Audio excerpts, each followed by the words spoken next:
There is a spiritual battle raging around us. Every day of our lives, Satan is constantly attacking us, telling us lies, and trying to distract us from the plans God has for us. He doesn't want us to be who God made us to be, to step into our calling or stand up for what's right.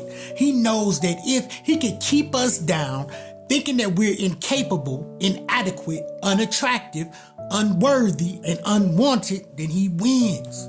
But we are not helpless or hopeless. God has given us the authority to say we won't take it. Not for ourselves, not for our spouse, children, families, or friends. In the book of James, God promises us that when we resist the devil, he must flee. But too often, we might just think about resisting while actually staying passive. In this book of James, God is reminding us to act, calling us to fight. Think about it this way. If someone were sneaking up behind you to attack you, you wouldn't stay quiet and let them hurt you, would you? You would fight back by yelling, kicking, hitting, screaming, biting, doing whatever you can that you could get away safely from this person. Fighting a battle spiritual isn't that different. You must do everything you can to resist the attack.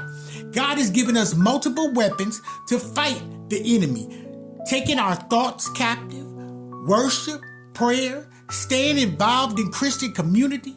They're all weapons in our arsenal. And the best weapon God has given us is the Holy Bible. It's described in Ephesians as our sword of the Spirit. As we become more familiar with Scripture, we are sharpening our sword for battle.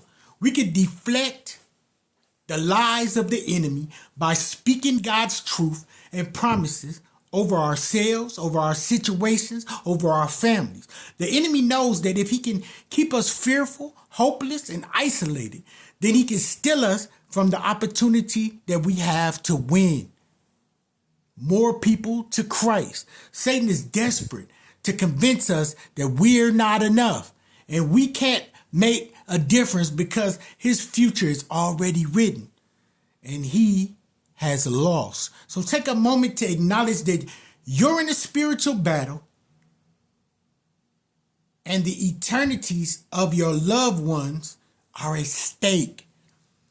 Let it strengthen your resolve and give you something to fight for. Stand confident on God's promise that he's already won the war and ask him to show you how to fight.